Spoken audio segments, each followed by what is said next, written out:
An important warning. Not every 13-year-old girl is accused of murder, brought to trial, and found guilty, but I was just such a girl, and my story is worth relating even if it did happen years ago. Be warned, however, this is no story of a bad boy, no what Katie did.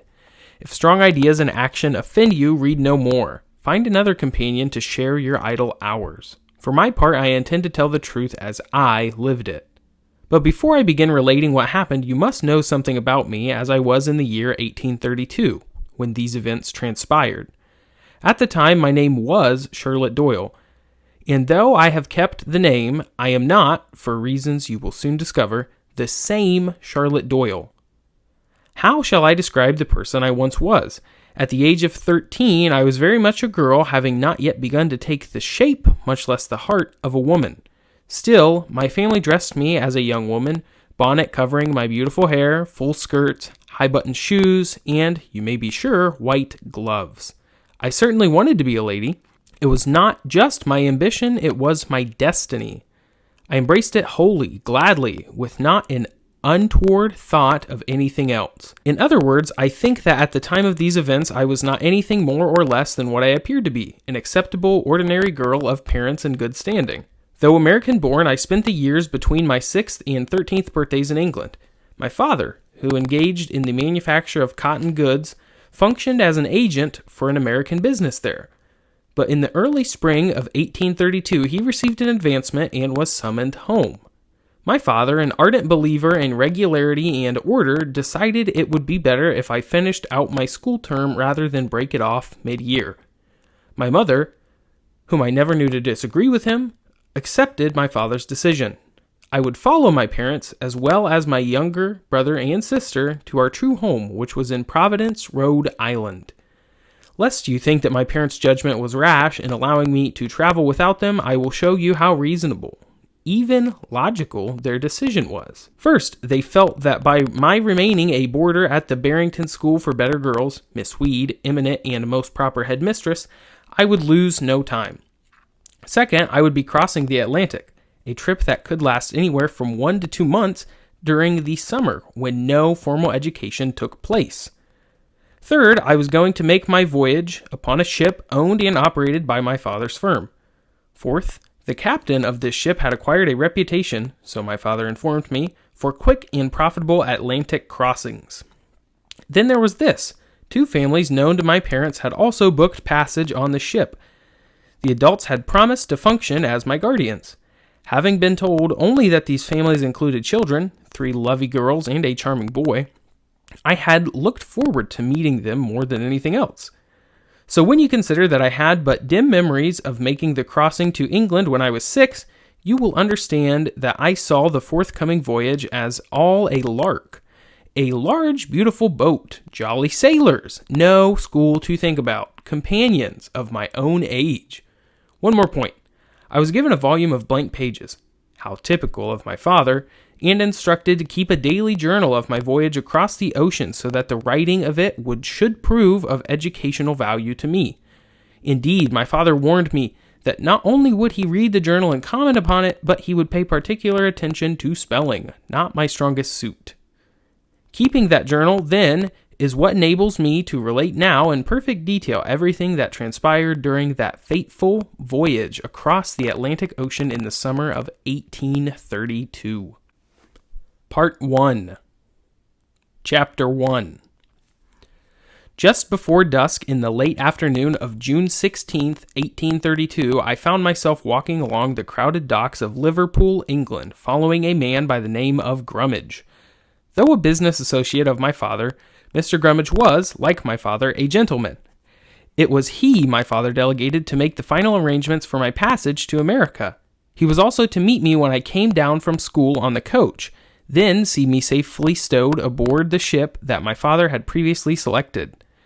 Mr. Grummage was dressed in a black frock coat with a stovepipe hat that added to his considerable height. His somber, sallow face registered no emotion. His eyes might have been those of a dead fish. "Miss Doyle?" he said as I stepped from the Liverpool coach. "Yes, sir. Are you Mr. Grummage?" "I am." "Pleased to meet you," I said, dipping a curtsy. "Quite," he returned. Now, Miss Doyle, if you would be so good as to indicate which is your trunk, I have a man here to carry it. Next, please oblige me by following, and everything shall be as it is meant to be. Might I say goodbye to my chaperone? Is that necessary? She's been very kind. Make haste, then. In a flutter of nervousness, I identified my trunk, threw my arms about Miss Emerson, my sweet companion for the trip down, and bid a tearful farewell. Then I rushed after Mr. Grummage, who had already begun to move on. A rough-looking porter, laboring behind, carried my trunk upon his back. Our little parade reached the dockside in good order. There I became instantly agog at the mass of ships that lay before us, masts and spars, thick as the bristles on a brush. Everywhere I looked, I saw mountains of rare goods piled high, bales of silk and tobacco, chests of tea, a parrot, a monkey. Oh yes, the smell of the sea was intoxicating to one who knew little more than the smell of the trim-cut lawns and the fields of the Barrington School. Then, too, the surging crowds of workers, sailors, and merchants, all rough-hewn, brawny men, created an exotic late-afternoon hubbub. All in all, it was a most delicious chaos, which, while mildly menacing, was no less exciting because of that. Indeed, in some vague way, I had the feeling that it was all there for me. Mr. Grummage, sir, I called over the din, what is the name of the ship I'm to sail on? Mr. Grummage paused briefly to look at me as though surprised I was there, to say nothing of asking a question. Then from one of his pockets he drew a screw of paper. Squinting at it, he pronounced, "The Seahawk." Is she a British or American? American. A merchant ship? To be sure. How many masts? I don't know. Will the other families already be on board? I should think so, he answered, exasperation in his voice. For your information, Miss Doyle, I received word that departure was being put off, but when I checked with the captain directly, he informed me that there must have been some misunderstanding. The ship is scheduled to leave with the first tide tomorrow morning, so there can be no delay. To prove the point, he turned to move again. I, however, unable to quell my excited curiosity, managed to slip in one more question. Mr. Grummage, sir, what is the captain's name? Mr. Grummage stopped again, frowning in an irritated fashion, but all the same consulted his paper. Captain Jaggery, he announced, and once more turned to go. Here, the porter exclaimed suddenly. He had come up close and overheard our talk. Both Mr. Grummage and I looked about. Did you say Captain Jaggery? The porter demanded. Are you addressing me? Mr. Grummage inquired, making it perfectly clear that, if so, the porter had committed a serious breach of decorum. I was, the man said, talking over my head, and I'm asking if I heard right when you say we was going to a ship mastered by a certain Mr. Jaggery. He spoke the name Jaggery as if it were something positively loathsome. I was not addressing you, Mr. Grummage informed the man. But I hears you all the same, the porter went on, and so saying, he swung my trunk down upon the dock with such a ferocious crack that I feared it would snap in two. I don't intend to take one more step toward anything to do with a Mr. Jaggery. Not for double gold. Not one more step. See here, Mr. Grummage cried with indignation. You undertook... Never mind what I undertook, the man retorted. It's worth more to me to avoid that man than to close with your coin. And without another word, he marched off. Stop, I say, stop, Mr. Grummage called. It was in vain. The porter had gone, and quickly at that. Mr. Grummage and I looked at each other. I hardly knew what to make of it, nor clearly did he. Yet he did what he had to do. He surveyed the area in search of a replacement. There, you man, he cried to the first man who passed by, a huge laboring fellow in a smock. Here's a shilling if you can carry this young lady's trunk. The man paused, looked at Mr. Grummage, at me, at the trunk. That?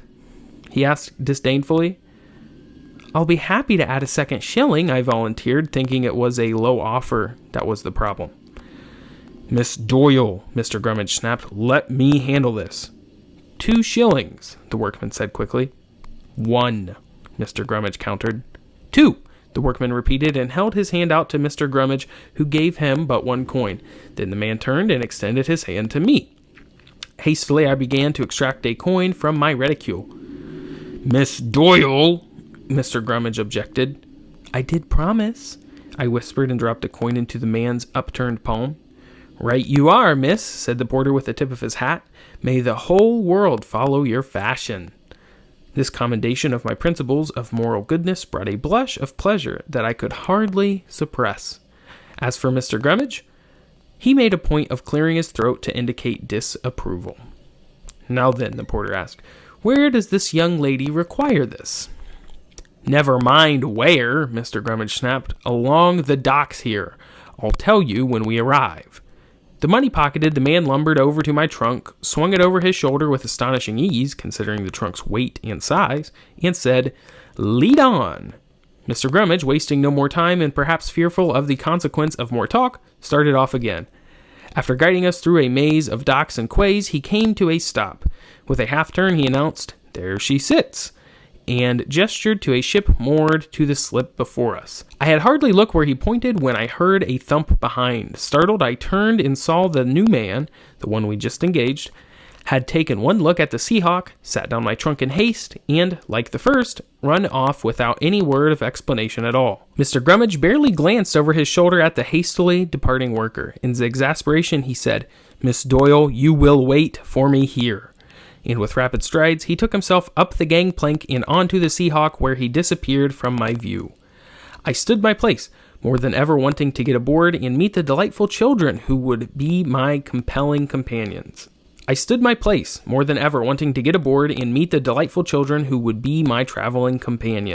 But as I waited on the dock for something like half an hour, all but unmoving in the waning light of day, I could only gaze upon the ship. To say that I was unduly alarmed when I examined the Seahawk would be nonsense. I had not the remotest superstitious notion of what was to come. Nothing of the kind. No, the Seahawk was a ship like countless others I had seen before and, for that matter, had seen since. Oh, perhaps she was smaller and older than I anticipated, but nothing else. Moored to the dock, she rode the swell easily. Her standard rigging, tarred black for protection against the salt sea, rose above me, dark ladders to an increasingly dark sky, and indeed her royal yard seemed lost in the lowering light. Her sails, tied up, that is, reefed, looked like sleeves of new fallen snow on lofty trees. Briefly, the Seahawk was what is known as a brig, a two-masted ship with a snow mast behind the main, perhaps some 700 tons in weight, 107 feet stern to bow, 130 feet deck to mainmast cap. She was built, perhaps, in the late 18th or early 19th century. Her hull was painted black, her bulwarks white, these being the ordinary colors. Her two masts, raked slightly back, were square-rigged. She had a bowsprit, too, one that stood out from her bow like a unicorn's horn. Indeed, the one unique aspect of this ship was a carved figurehead of a pale white Seahawk beneath the bowsprit. Its wings were thrust back against the bow, its head extended forward, beak wide open, red tongue protruding as if screaming. In the shadowy light that twisted and distorted its features, I was struck by the notion that this figure looked more like an angry, avenging angel than a docile bird. The dock was deserted and growing darker. I felt like taking myself up the gangplank in search of Mr. Grummage. But, alas, my good manners prevailed. I remained where I was, standing in a dreamlike state, thinking I know not what. But gradually, like a telescope being focused, I began to realize I was watching something clinging to one of the mooring ropes on the ship's stern. It reminded me of a picture I had once seen of a sloth, an animal that hangs upside down upon jungle vines. But this, I gradually perceived, was a man. He appeared to be shimmying himself from the dock up to the Seahawk. Even as I realized what I was seeing, he boarded the ship and was gone. I had no time to absorb that vision before I heard an angry voice. Turning, I saw Mr. Grummage appear at the top gallant rail, engaged in an argument with someone I could not see. My gentleman repeatedly looked down at me and, so I thought, gesticulated in my direction as if I were the subject of a heated discussion. At last, Mr. Grummage came down to the dock. As he drew near, I saw that his face was flushed with an angry eye that alarmed me. "Is something amiss?" I asked in a whisper. "Not at all," he snapped. "All is as planned. You have been expected. The ship's cargo is loaded. The captain is ready to sail. But," he trailed off, looked back at the ship, then turned again to me. "It's just that You see, these two families, the ones you would be traveling with, your companions, they have not arrived." "But they will," I said, trying to compose myself. "That's not entirely certain," Mr. Grummage allowed. "The second mate informs me that one family sent word that they could not reach Liverpool in time. The other family has a seriously ill child. There is concern that she should not be moved." Again, Mr. Grummage glanced over his shoulder at the Seahawk as if, in some fashion, these events were the ship's fault. Turning back to me, he continued, "As it stands, Captain Jaggery will accept no delay of departure. Quite proper. He has his orders." "But Mr. Grummage, sir," I said in dismay, "what shall I do?" "Do? Miss Doyle, your father left orders that you were to travel on this ship at this time. I very specific, written orders in that regard. He left no money to arrange otherwise. As for myself," he said, "I'm off to Scotland tonight on pressing business." "But surely," I cried, frustrated by the way Mr. Grummage was talking as such as by his news, "surely I mustn't travel alone." "Miss Doyle," he returned, "being upon a ship with the full complement of captain and crew could hardly be construed as traveling alone." "But that would be all men, Mr. Grummage, and I'm a girl. It would be wrong," I cried in absolute confidence that I was echoing the beliefs of my beloved parents. Mr. Grummage drew himself up. "Miss Doyle," he said loftily, "in my world, judgments as to rights and wrongs are left to my Creator, not to children. Now, be so good as to board the Seahawk. At once."